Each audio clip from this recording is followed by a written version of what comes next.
Welcome to another episode of Texas Boxing Scene. We are back with a big show today. Great day of boxing. Let's get into it. Jorge Castaneda does it again. Scores another upset on another Eddie Hearn prospect. But before we get into that, please like and subscribe, share on all forms of social media. Go to Texas Boxing Scene on YouTube. Completely dedicated to Texas boxing. All proceeds go to autism research and recovery. So help us get the channel up and running and monetize this brand new channel in addition to the 3D boxing channel. So help us get that up and running and monetizing all that good stuff. But that's Texas Boxing Scene on YouTube, and all proceeds go to autism research and recovery. Okay, let's get into Jorge Castaneda again. Upsetting another undefeated prospect. He's another undefeated prospect of Eddie Hearn. Youssef Khoumari of England, obviously, at the O2 Arena in London. Absolutely sensational performance. If you go back to 2 years ago now, it was 2 years ago. It was after Ugas beat Chaz Witherspoon in the press conference. Otha Jones fought on that card. He fought Manriquez from Houston. And Eddie Hearn told Manriquez and his trainer Dave Martinez that he thought the fight was a draw. A lot of us watching it thought it was a draw. This 4-round fight, almost everyone had it too. They gave it to Otha Jones at that particular time. And I told Eddie not to put his prospects in with Texas fighters. It's not going to go well. I told Eddie that explicitly.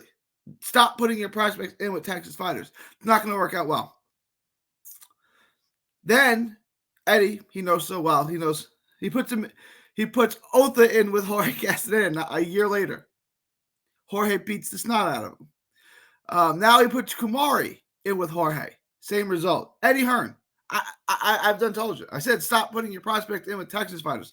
Texas fighters are cut from a different cloth, and the fabric's not available elsewhere. This was a sensational performance from Castaneda. It got off. I don't want to say got off to a slow start. I didn't like the way Castaneda was fighting the first couple of rounds. He was doing okay. The fight was I fairly even in the early rounds.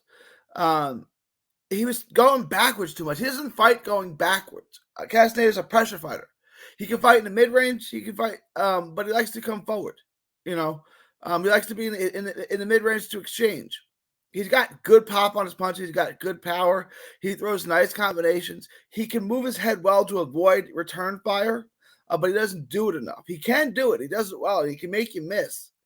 The only thing I would say he really needs to work on is footwork. His base is really wide. His footwork is getting better. It's come a long way. I've watched most of Castaneda's fights, but he's come a long way from that loss in Laredo to Randy Moreno a few years back. He's come a long way. He's got a really bright future. Anyway, he started off, I don't want to say slow because I don't ever really think he was losing the fight. I talked to Maurice Hooker when Hooker fought Flanagan, and Hooker was pretty confident that they were going to steal a fight from him when it went to the decision. My concern was not that Castaneda was losing, is that they were going to steal it from him. And I really wanted him to close the show strong those last couple of rounds, and he did. And he needed to. He actually needed all those rounds. And I was, I'm not, look, I had him winning wider. I had it 7-3. But I knew what they were going to do. You know what I'm saying? Even him winning the 3 rounds, he still got split a majority. One of the judges somehow had it even. But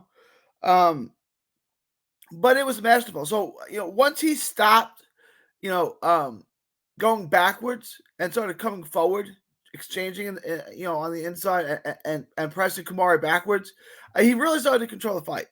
I thought the first 2 rounds he won. Then I sort of changed. And the 5th and the 6th were tough, right? Because I thought Castaneda was doing the better work. He was doing better work. But he would give it back up. He'd land some good shots, and then he'd let Khoumari land on him. That was what was frustrating about it, right? Like I really thought he was doing, the better work, but then he'd let Khoumari land a shot or two, good thudding shot, snapped his head back, and it's giving the judges reasons to let Khoumari win the rounds, and they were taking him from him. Then the 8th round happened, and Castaneda hit him with a left hook, had him in a world of trouble. Looked like he was going to stop him. Khoumari, credit to him, got through the round, but you could see Castaneda was getting stronger. He's getting more confident, and Khoumari was fading. And Castaneda really, really dominated the last 2 rounds of the fight. The last 3 rounds, but after the 8th, we almost stopped him.